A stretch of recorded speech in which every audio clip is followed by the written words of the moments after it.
Okay, I have a talk here with Tim Partritch. He's the marketing manager at Google London. And you are one of the first who came up with the idea to create this life in a day, this collaboration idea. How did the idea come to life? I mean, it was a real collaboration between YouTube and Scott Free, which is Ridley Scott's production company, and Kevin Macdonald, who's the director who pulled the whole thing together. And so, you know, YouTube's always been interested in, can we take this amazing resource we have of millions of users all around the world, all recording stuff, and take it and do something cohesive with it. And I think Kevin has also been interested in this idea of a sort of communal memory of you know, everyday experiences.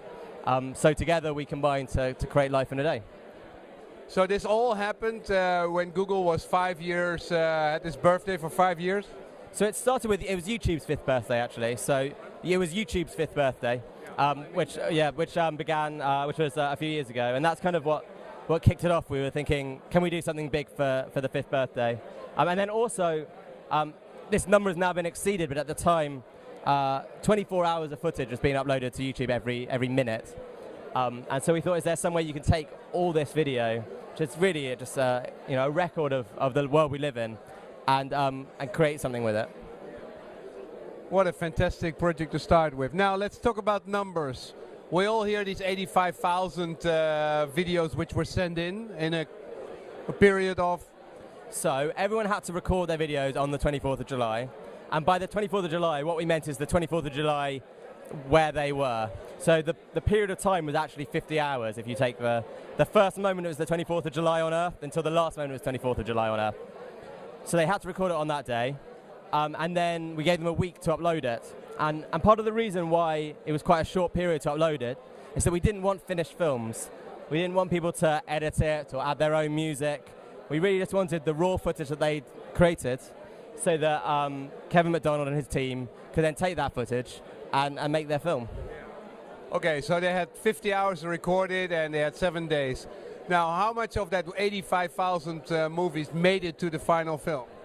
So there were 80,000 films that were submitted, which is 4,500 hours. And after 6 weeks of watching it all, they managed to get it down to 100 hours. So then they were working with 100 hours. Okay, so they basically deleted 98%. So it's interesting you say deleted, but it hasn't been selected. Well, it hasn't been deleted at all, because what we've actually now built on Life in a Day channel on YouTube is this experience where you can actually go and browse all the other videos. So you can put in a country, you can put in a time, and you can see what was filmed in that country at that time. So, you know, even if the videos didn't make it into the final film, there are 1,000 in the final film. They're all still out there, and actually have received over 5 million views, thus the videos that aren't in the film, which I think is quite amazing. Okay, so 4,500 hours, you've been back to 100. In how long did it take you?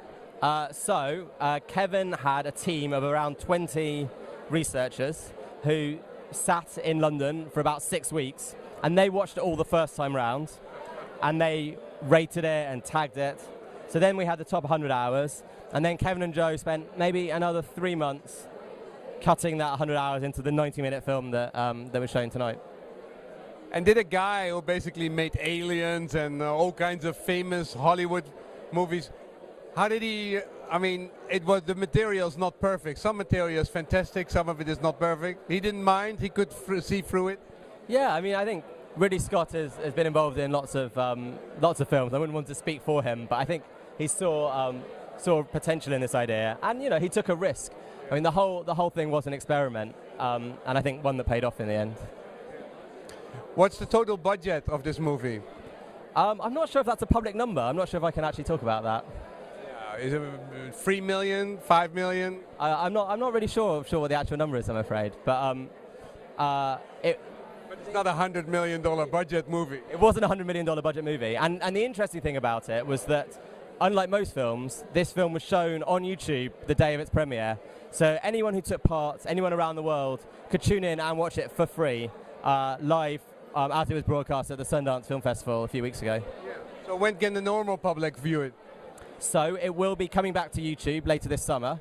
We penciled in the 24th of July this year, which is the anniversary. And then various discussions are going on around the world about whether it could be displayed in other ways.